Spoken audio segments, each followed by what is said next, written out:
My name is Chase McPherson, and no, there's no reason you should have heard of me.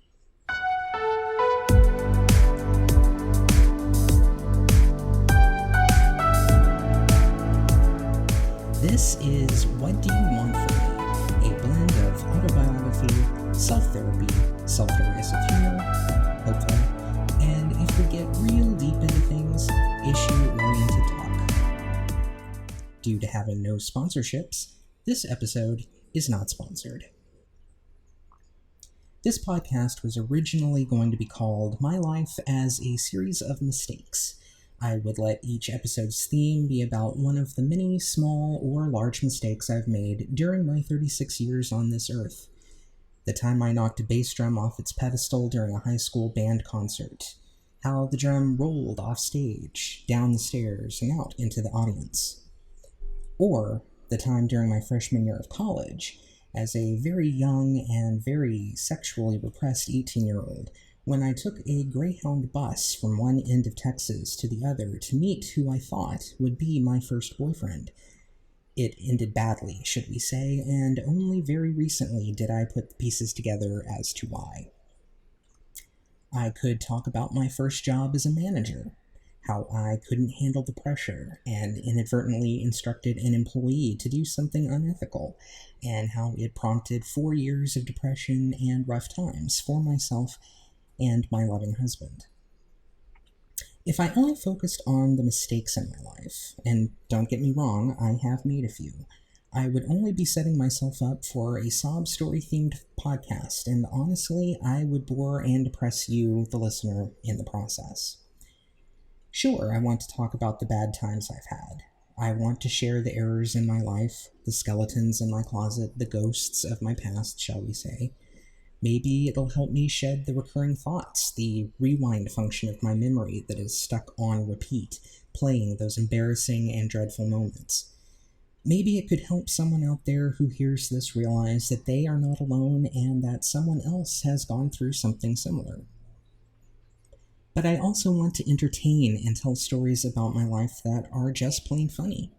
Maybe even embarrassing if it were posted on TMZ or a grocery store tabloid. I know I'm not alone when I say that at one point or another, I wanted to be famous. Maybe to be a cast member on Saturday Night Live or to have a talk show.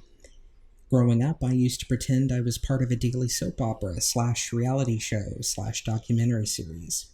I would imagine great interviews done on Entertainment Tonight where I would do behind-the-scenes dish and reaction to the things going on at my school. This was basically a replacement to having friends, to have regular discussions with, or hang out with beyond the confines of band or drama club. It was the same way during college, and again as I began my career. I found it difficult, if not damn near impossible, to develop meaningful friendships outside of the classroom or the office. Now in the era of COVID-19 and work from home, that's even harder and completely out of my control. It's why I considered calling this podcast Chase McPherson Needs a Friend. But then I realized Conan O'Brien already has that title. The man went through enough with The Tonight Show, I'll let him keep this one. No, I settled on What Do You Want From Me because I thought I'd get a kick out of letting the listener guide the conversation, to pick what stories they might want to hear about. There are 1,000 different paths this type of conversation could go. Your questions might trigger long-forgotten memories of my life growing up in Texas, living on a farm in a non-traditional family, on coming out as gay in the era of Ellen, on struggling with mental health issues, on love, on any subject we might discover together. This podcast will hopefully be one ongoing tangent, but you steer the course of each progressive episode. So, here is how this will work. The rest of this episode will be an extremely condensed version of my life up to this point. If something I said triggered your curiosity, or if you just have a question you want me to answer, I want you to get in contact with me. I'll go over how at the end of the episode. Then when it comes time for me to record episode 2, we'll take at least one piece of feedback I got. Or in the likely case of no feedback at all, I'll just pick another random topic and spend the episode going in depth. So, With that in mind, I will indeed focus this episode on the major mistakes in my life as stepping stones toward who and where I am today. Without further ado, Episode 1, My Life as a Series of Mistakes.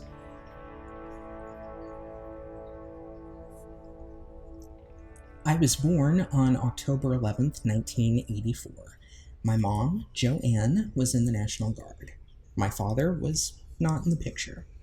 I was born in a hospital in the small sulfur mining town of Artesia, New Mexico. We did not live there. In fact, I didn't live with my mom for the first 7 years of my life as she continued her Army career. I lived with my doting grandmother in the Texas Panhandle during that time.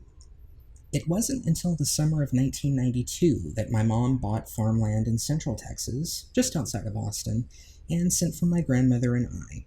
And by that point, my great-grandmother, who had also lived with us, so we could all live as a family. It wasn't precisely a healthy relationship, my mother and I together. The farm never really took off as a business venture like my mom somehow dreamt it would be.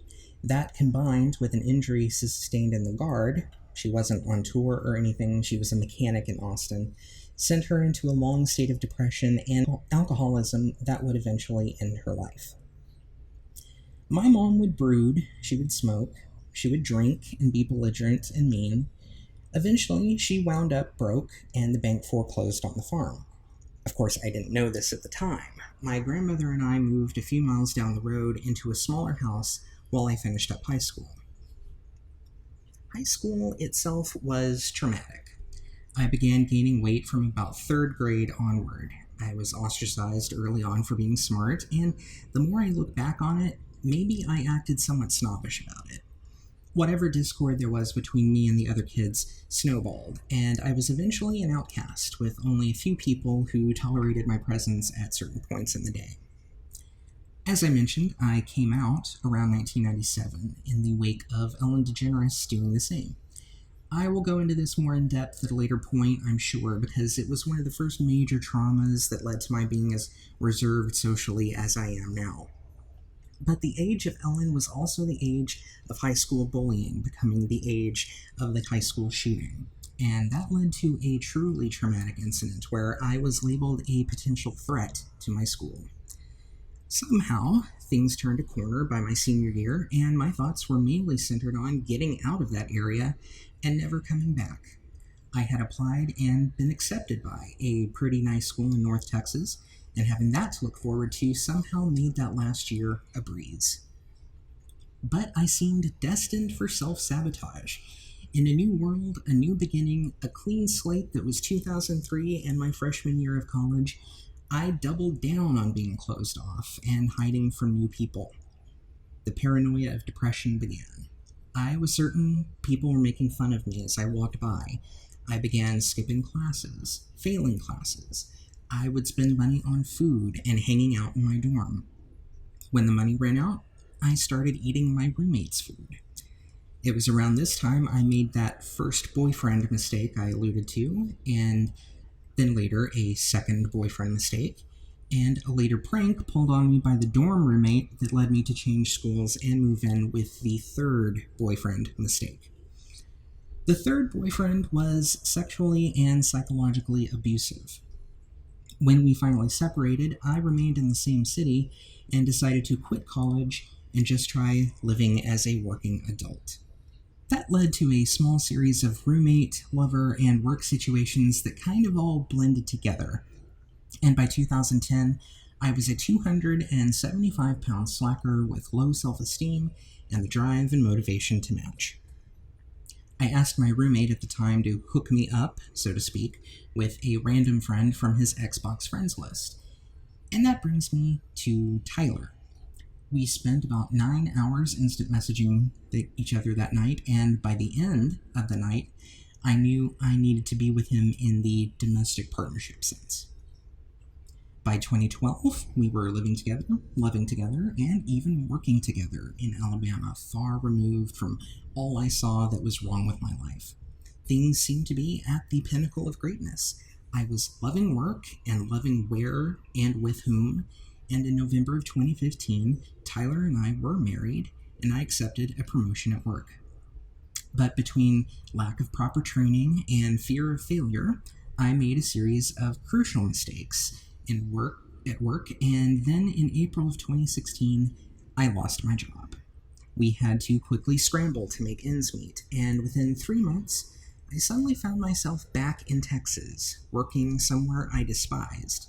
Depression came roaring back, and even though we quickly found Tyler work in Texas as well, depression hit him too. To sum up, Texas was slowly but surely killing us both. I thought that maybe creating my own work would solve everything, and last year I tried launching a website called D20 News Network to cover news of independent tabletop role-playing game creators and the associated fandoms of both. I quickly learned a small Kickstarter wasn't going to fund much, and it actually ended up hurting us both financially and did nothing to ease our mental problems. Then, by a weird twist of fate, the pandemic of 2020 brought us both to southwestern Florida, where we were both hired by the same employer once again.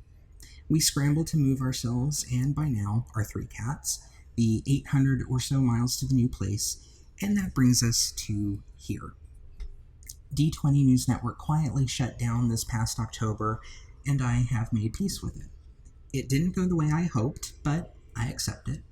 It did open my eyes to the TTRPG world, something I once looked down my nose upon, and I've met really cool online pals in the process. I still feel as if I'm lacking something in my life, but I'm not quite sure what that is.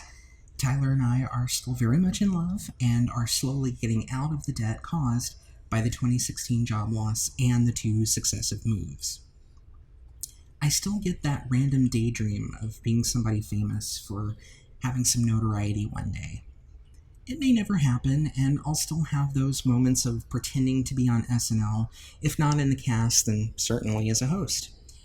But right now, the pressing urge is to talk about my life, maybe be the center of attention for an hour at a time, or however long these episodes wind up lasting. And that leads us to this very moment, with my staring down the barrel of a podcasting microphone, the foam cover of which is covered in cat fur by the 3 little monsters crawling around my computer. Hopefully this was interesting enough to grab your attention and a desire to learn more about one or more of those little moments I mentioned. It is now up to you. If you haven't followed me on Twitter yet, I have 2 accounts. My personal one is at @ChaseMcP, and the one for this podcast is at What Do You Want Cast, with the letter U, not the word you. This podcast is hosted on Podbean, and if you have an account there, you can find and add What Do You Want From Me to your favorites list, and there's ways to contact me from there too. Ask your questions to any or all 3 of the methods. What do you want from me? What do you want to hear about next? Even if it's not about anything I touched on in this episode, if you want my opinion on something, any topic, if you want advice, or if, like me, you just need someone to listen to you talk for a bit, to channel off a bit of Fraser Crane, I'm listening. Until then, folks, I'm Chase McPherson. In the grand scheme of things, I'm a man of little consequence, but if nothing else, I would like to be your internet friend. Be well.